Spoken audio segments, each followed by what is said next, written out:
guys, this is Untouchable Mama. Thank you for watching our video. Thank you for being there for us. Please do not forget to share with your friends and press the notification button. Also follow us on Facebook, Untouchable Mama page. You can also see me on Untouchable Mama backup page. We are there for you. Thank you for being there. Thank you, one love. I appreciate each and everyone. Bye.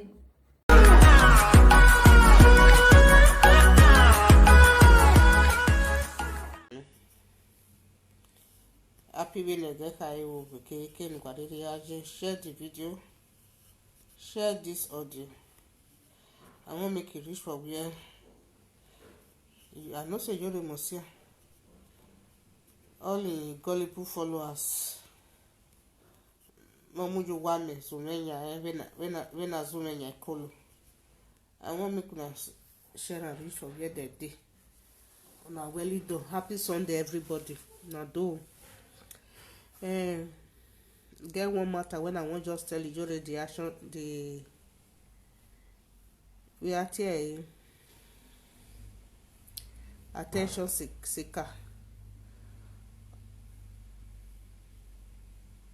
Iyore Iyore iwa tota mami mi no here no omo no gwegwo omo we ha. These people they don't go to talk to me again. Make I just do this thing. Let me do this video. Make I talk this word. Make I see wetin they go see talk.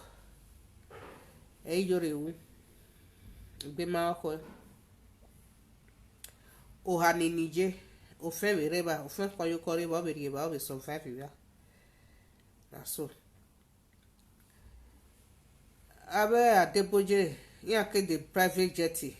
E ho heme be kenia je dugbo ni aje ebo bi ebe ba. Iyore egbe ma ko o wa ne document o wa egwe aje bi ge wa ma won ya gbe mo won ya ti we ni ado ni ado happy we ni ya de bed bi na se queen hu ta we queen hu e queen wo wa we ba ni abi e queen gbo abi e queen ka ne wo we okay ute queen we queen igbo di igbo queen or a car queen no queen uta won we queen the queen emi no queen e queen blow abi oga ole no queen we ne bodo ni ado donative no ni ado happy we no de bed e queen ya de bed ya we happy ya we contribute go be no ya de bed egbe bed no wa gwa lo gwa na he we got money like the end of where we bet in a way because of that they don't come talk to you again. My again with that be a mere boss. I will mark ban away Iyore. Who when they will make an attention seeker okay. They will make an away where the bedroom. I be or when we get bed in over so near what you go the benefit. Be at here, even also again a Gaddafi. Godi wo guwo ya mwelele a ya ma mwelele ugufun eya na ugufun wetone olese hiai ofen we ga bi godi en wa ya ma o godi eya ya me ni bed wa lo bi ejo igbon no maru o ya me do lo bi eyan we ni bed ba adugbegbe mu ni lede ogodo muri ogodo abe jasi no ni igbon no maru abe lo bi eyan we ba ogodo abe jasi no okon we lo bi godi ni na me na gwa je ina wa waju po ina lo bi ejo if you comfortable so when no we godi ni ma fi comfortable we understand igbe ma ko we ya gwa mo na mo na ma gbo mu si gbo na nya we understand na emi nu gwa me no ma be me obun emi no ma be me nu gwa be me ogwa be bun we understand emi nu we ado ya gbon yan ma emi ne ni we nu gwa me ni gwa be ya so we ogwa bun we understand me na o ha ni nije iya me okiabo o be survive eni sati ka we run dani na eni no fere kan we ha ni o fe gi me no je ero So all the time wa gwalo when na make na gwegwa no wa gwalo opinion goma e when I honi tala de nige mi ni ya Rita o ya we mo ri radia because me ma be go kan no alobi ye ba when e degbe ya una alobi ye nya godi when e degbe e dia de ya agbe e bi de e fi werie ma e fi werie ukisati sason ai no do ababa van ige nu dage e bed nu dage aba bi gbo ifava gbonde we ni mani ke ya bia you are just seeking for attention na mo make na gwegwa awe ma no be merere gboto no ma ne gbe no be ka gwe na de jealousy aba jealousy I jealousy because me gwa baby igba baby bo gwa be you understand I ogion ba be ni ogion ba ni ogion ba ogion bo ogion tanado Iyore fi me je be de joni ja masejore you understand share the video me una share na ogion ba ni ami so that attention we wa gwa lo ni wa gele mi ni attention ite ma ite me gbe ni ya go egun imaite mwegbe so emi no say na wa ngwa ho ni wa tono na the other this thing ye gwajo because why ha here go gwa video ni prepare yo to why ha no o ma ese work pa keko ominimina no we mi na mi we no minimina Joseph no minimina ni wa fa pa ka ha go gwa wono na the other one no why ha ni eri oni yipo pa ba segede ya free oni la je wipo pa kene video ni e when your my complete you not complete neke guwa you understand so no na me he wa ya guwa gwa na attention na we wa gwalo na I want to give it to you basbos yes so oni wagoni ya take kia because I'm going to somewhere. I have somewhere to okay myself. Okay, go over here. So, Joseph no minimina no we minamio. Lare o. Mina no magba. O te se ke nu de gbe ya lobi ese. Nu de gbe ya minimina ni. When na mina no ga half no ma be na for say. Nu de gbe we de gbe. Nu de gbe lobi ese. De gbe ya minimina ni se ugu ribina una mi ya tama we mina we ni jode ga give go di je gbege esin no gbe ho iya ma tama we wi jani yes again wa ya so yeje ni gbe igo makeke oni re bible anu gbe ho no minimina dani imina no mina no ma gi mina dano e go di opa ka ya tama we mina ni waso mo na lobe labe no na minimina dani no do atami yero we go we na ga if you go di yegbe e go di opa no mami na mi ogwe we na e picture jani yes gebe mota no ka we cover keke ide no poku ni we e picture ni no we ni aga pe ni aya leru ni gesi no be Christianity be Christendom yamata mawe lu gbe ho ni mi na gbo e ba gbo una ya mi no oge yamata mawe e bible nu watie yamata mawe we that shall not serve any other gods before me ere bible who wani please my people make una share this video make una share and invite people Joseph no minimina dange Iyore oya gege la re mana ayeri gba ya gbo e ba gbon then bible where Exodus chapter 20 verse 3 to 5 error thou shalt not have any other gods before me. Thou shalt not make unto thy any graven image or likeness of anything in heaven and above, or in the in heaven and above, or that in the underwater on earth. Thou shalt not bow down thyself to them or serve them, for I am the Lord thy God. I am a jealous God. Every Bible where nípa gbọ́ bá gbọ́n umata ma egbe epiti jani yesi gebe oge motani no vionu wa nu wa pe ni gbe ige osalopo we na geni nu wa worship ni o ma gweta mo mami na mi oni nu mi na ruwa o un godi be ba te no pa keka we gwa mi na mi eya gwata ma we bi mi na ya mata ma we jani yesi ge no wa popo biere no biere fe no biere ya hone do fe o biere ko wa roge ya mata ma we gwe ne ngwaga ipe picture ngwaga ipe picture ya gbigbi ya gian ngwaga ipe picture ya we mi no magba ngwe na obi edo we be mi ekenoko na muhure nika ode owo ku ge ege nika otinye gwe ni edo awe nika we mi edo mami na mi oni ni jani yesi go kin wanya kin ha bagbon ino we Joseph no minimina numina ruao ona toge godi no roma we o ha magweta ma ewi jani yesi ge no we nu wa pe picture eni ge igo oge no jani yesi ge we owuye magie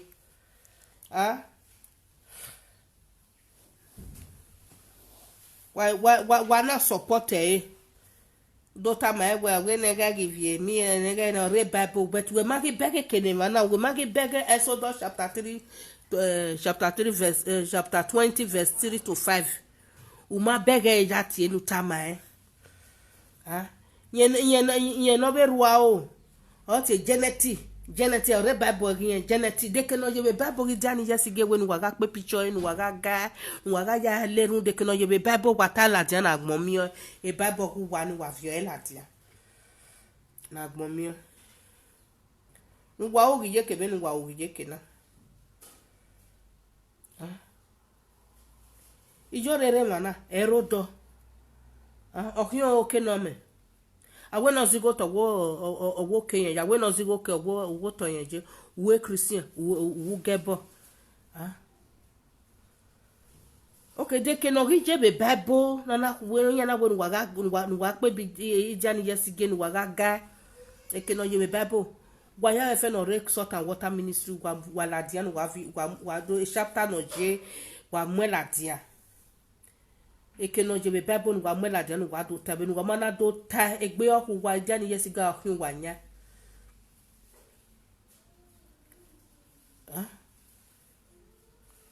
una la jon we erumi na ga ya we na ga gilu godi no fi abe godi ko ma ta ma we no piti jani yesi ge no mujoto umami ni mina ni umami na seba benu we na mana mina seba mo de gbe ya lobi e de gbe mi na nu mina is okay do ta wana be mina be gen wa mina nene bo na wa de jani yesi ge na wa ga hi level de ona wa ga hi level de awo ge gbelu wa gbo what do I give a wrong testimony oka bi kolo no ladia mo hu wa ni no nu wa ladia wo nu wa atoni opa do atemu oge Orio no do tama we na ga gi lu godi lu nene mi Orio ni ma ladia no do tama we jani yesi gebe e mota be idenu popo e picture no we nu wa ga pe ni we oge no ye gbe we ri oni egere Christendom wa ga gi we Orio ni ma tama we be ri oni Orio da o be lu we no wi e be minimi na ni Orio da be lu e lowe ori esi o lowe ma u degi yeke mi na gbu e ba gbon mi no oge e Bible wa e we meni tama we na ebo ni tie nu na go ka we gbe e Bible ni mwela dia ke ni dia ni yesi geje bu we no bo nu wa na pe picture nu wa gaga mwela dia no do tie na gbon do bege odo maka ka problem we gbe because eri ni jore be toge eri oge be gbin ehia ba gbon eri obe toge eri jani yesi ge ni e wa mi na mi o enene mi na ga hu yen ehia ene no pa o eri yen ga ari se yen na ya baptize o wa ya baptize o me make no ro pa na me just de hu yen to bi yen ya baptize gbi yen false doctrine or give away wa no wa mere re gboto ne wa be ajaji wa lele ehia Why me that big shop be here fe why me there were here to be baptized even Jesus Christ himself did not baptize himself. Yeah, you pa baptized by John the Baptist or baptized on what baptized John the Baptist. And I am Iyore, why Iyore? No big be again Burkina Faso. When all can be auto tie. Work out big be again Burkina Faso. Ibani since to take enough philosophy you are quomo. Idiota, I was not there. Idiota with life with Jack Moyamo. Owo kan no be otobo tai owo ka gbegbe agane Burkina Faso okay adie webo oso obeje Italy o ka we gbegbe agane Italy madam no muere Italy oga aji o ka gbe na Italy o Italy adie one day okay adie Paris okay do ayu he ya hin sodosi ino bigbo eteni rokporo pare o umweni ladia venu ya yuhe we ya kin mu he utai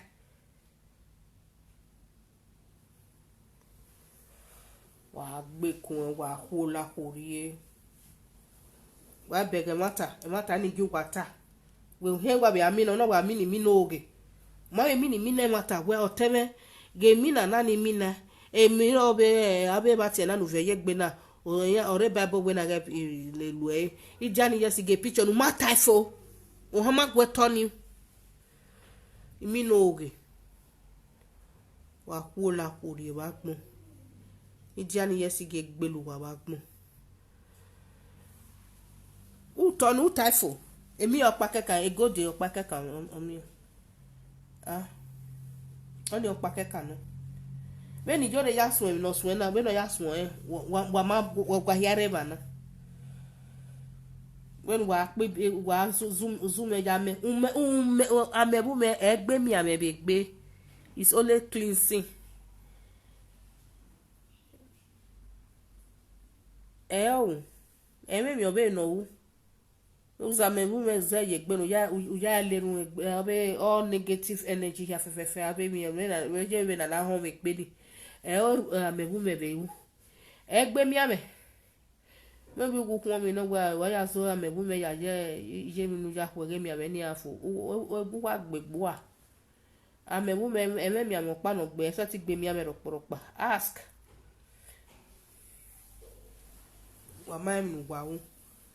me wa kaka bo wa go video so ni wa age ni wa age me ige be ne mani ga call jo ye be keti ga no ya keti ga we the video imani ka ko dagwe hi abi ana ya jere ne awi ya clear ne hi so okono wa so mo nyeme because awe mani budo ran ni agwe ijore mu ya o ge jore ta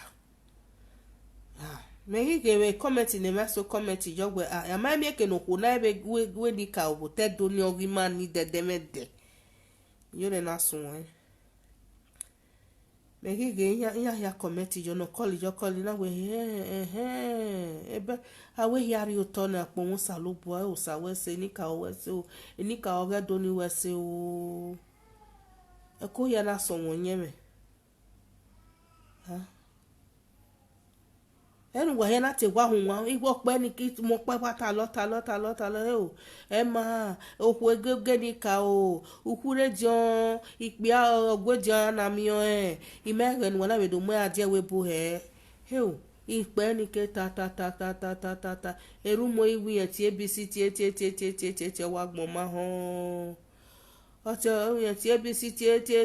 ti ya gbon ma is ta wa ma ho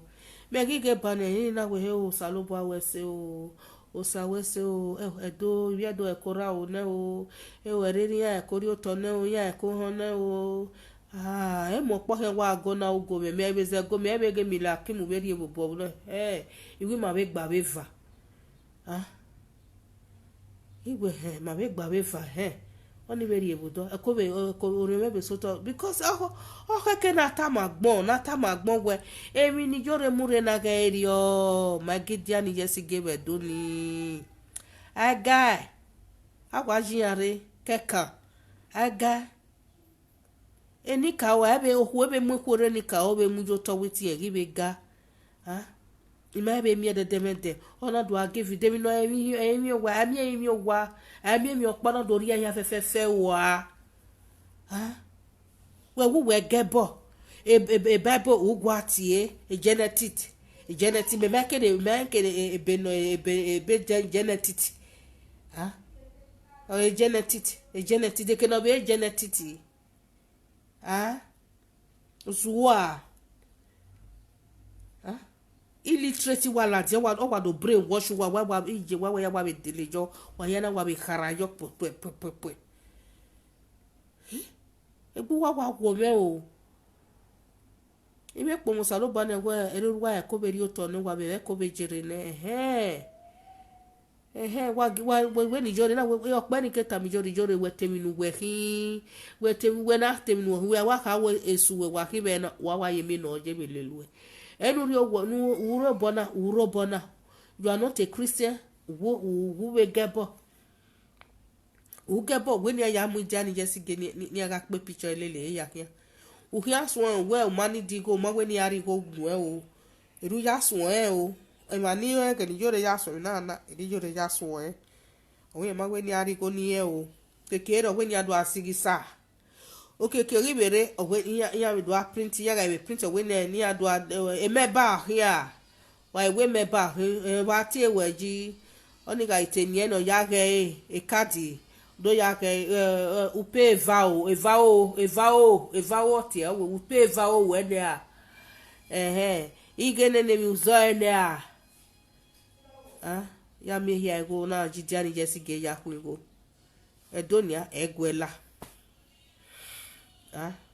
ufie gbogbo wa o ne ba we ni agari go nu o igisa o po na bonu ohe wonu ya sisa o mo to boy sisa abe sisa no ma o to boy ya sisa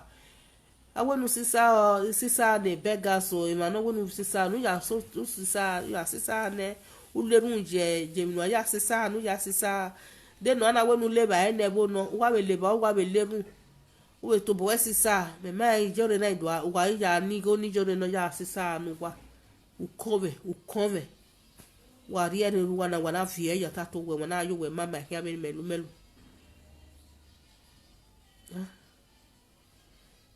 o salo bo be pon sa bo ge eruwa e ko be ri oto ne no so bo no ge ri oto furu wa be ke na egwe yore juwa ave ni ya fefe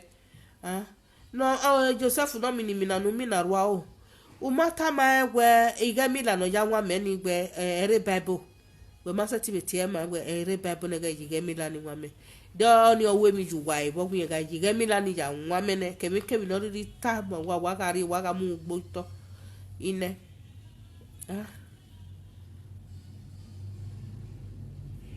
bu wa wo me mina no ma mina fo se o wa de gbe ya lo bi ese o mu mina o tamia ya ta ekenu na mini na ya tamia we mina ni gu ma mina fo make na mina o a pastor we no teach no preach ma we no de o he ken wa ga print biti jani yesi ge ya leru no Exodus chapter 20 verse 3 to 5 no we no mean do ma set it here o ya we video na no pastor we na mean de pichi jani yesi ge ni do he ken wa ga print wa ha mu ja men wa ha mu yo to ko if you wa lele bed ni wa ya bi e do he ken wa ya leru no pastor we ona go be a better pastor ya be fake pastor so you don't take your time. You are just seeking for attention. You want people to talk to you. America ka boring we. When you want give one na attention we was seeking okay. When you give you I want to give you that attention. Or say na see or Joseph no minimina na see on Dubai. If not yet take a keep then the other one ni no ni here ogu wa ha no run ni combination of three people ogu wa ni ye ka ye we are yipopa. O ma ese gede ya si oni tori level ni equal of no concern on o ma gba anytime no ya gba It can be tomorrow, it can be next year. Anytime no ya gba ya see to re. Ya swear to re to give why hadi basbos. O my say wa pieroa. O we te no padere. Eri awe IBF ya tie IBF no. I mean your pa me go pronounce IBF. Eya we ya wo kwa so na wa IVF IBF I mean your pa ni jore go atabu no o ma gbegbe agagbe eri awon ebe se be muru a wa ke Africa country wa Zanzibar agagbe gbegbe Burkina Faso ona la Italy gbegbe Italy o ona gbege France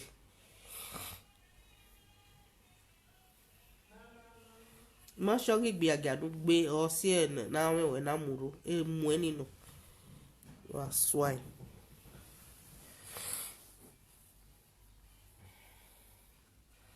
IPF eni ya IPF wo gbajare no IVF e ma ni bu IVF I hon wunu ya kedo we udo uja mi la go bi e boy oh well ohenu ya broadcast here ya we IVF no ya gigi we are gbagbe is it a new thing obugbo na yan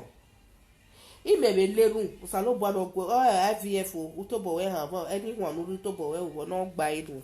ime lerun no gba inu nu we bi e nu we kokobo nu gebe no je nu gebe no je nu we be no je ime lerun we ga ki bi e no me mi la to tadi na ime bo gbe bi ere mi wa te body o te body bi ya udo gebe no je abe ma ya ni gbe gi mo bo gbe bi e ya fe abebe ka no Facebook call just center so riano imelerun we nu we bi e we ga bi e we yen di pain abe ma nu we te bo ni bi e ya fe kedori adi ya be de ya be do te bo do money nu ya bi e we ko ke bo ko body de imelerun we nu we bi e me te bo ni bi ere o ma no on ani me te bo na me live video we mana ọnwa no redo hu meme bi live video we ma ina ga egwe ima hu eme ona ade do hu meme bi live video we ma egbe be no Joseph do mi na normal mi na gboni egbe ni meti eboda iga ti ebodi ma ti ebodi bi e o do bi ma ti ebodi bi e oni ga ti ebo mi ga ge go ma ni igi dio ona ti ebo meme live video na iti ebo ni right je no mako kese idi oni ebo mo ko mo nu we bi e meti ebo no mo nu we bi e we ni joro we ma be te body bi me do maka we kan bi we we na be bi me ho nu we be bi e we get the feelings e ma be nu we te bona oni meta because when that dog have a mission ya live video na a mission ki me ni me ya live video ni me do si be so ge ni bi e bu me o se ina ye gbo ba se ki yaso you understand o ba se ki me yaso live video na because e beg be ni bi e bu me e bi e do ja complain bitterly we ya fe ma things were not okay bini ena gena go baseki wo se gbe very onire donosage na re ebejo o we ma donosage be do di na we wo se wa kuta you understand o ge donosage wa we do aro egbe o but egene be ne mi ya sunu that moment e mata no re me tayo ime do si mi so ge ni bi ebu me ya la video I ma la video ni do hie be ni do hie ido simio soge ni bia bobe ido simio soge ni bia bobe ido simio soge le do le bobe ido simio soge no ba me obedo uku apolo ido simio soge ne eme ya la video na imare do hiri imare do gwali go imare do idio code imare do rie bribe nobody can buy the truth in my mouth uru opero no seti dem ata no ru mi nu me na I always say the truth. I said it bribe me je wo no your code. Ame ma no your code ya mi onori 500,000 ya half a million ya fi ewe gwiri ya mi no 1 million ya fi nu gwiri ya fi ame gwiri bulu ya o han ki ya de gbe tebe ni re o ha me no gbugwa nupo o ye be gbugwa po na na beg changes no ru wa gbe so I'm not like that. e mata do rebe me ware do ta ko no ga ru opa keka o ge video di no ho tabi no ma ho no opo ru opa ge be da ru opa be de gbe be o de be tabo ru opa do pa o ru e vaga bege moke ika we re no wa million viewers ba mi ge here ru the vote couple I not send because yari e ba e o ogo me fe ko gwa uhia so po pa no gwata mi yore no si jani yes ge mota no ka we ke ba no si ya bo ohu ege ni ka wo te do ni yore bo obi e ka no era do gbe job be ere ra no do gbe job be we ga obi e ka obi ati e ya kere ge e ya kere la o te do ge o to baiji ere ra ke la o e ya ke la la o te do o to baiji wa iya ebuni ati otobaji abiya ni otobaji only 10% of people no otobaji or indigene no otobaji ba ni ka ibi owu ibi kwale of otobaji ni they are not real bini ijore fin o ijore obi edo ato ya obi edo wen ya we ke no ma ge lo igi ogbe yangi ya nye ogbela kane wega ne bani gi do ma bani na do gi ogbo ya no joro obi edo bi kanu so wa iye nanya omagi ke ni akerebeka owine ma ke ni akerebeka betore obi ka ye hu ya ma ke ni akere ya magi ogu ya be wo te kani oye wu obo ni waje ohosu ya hiwa ya magi eke ni akere wo utowobo no gbemude ya be company ya bi ba ni be company abe ibi obo ni akulo be Ghana be gene gbemude na do be company ya bo fosun we ohosun ibani ya igaje eyin na do biele omo abiona bi ya fefe ba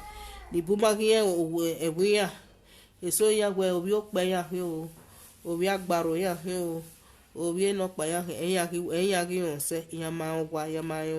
gi o de ya ri gwa eya ya ro wosu ugbogbu wo foso ba eya ya re ba so we rore ugbo mudia no ma no ri agbon ni go jari abe o be company ya be ba ni iye na ihe motor be ba ni iwe mo ni le ya gi we ba eso yore ki o to baje eya kere o obi ka no omagiyan mi oma ijore magiyan wa ijore obi edo ye obi kanu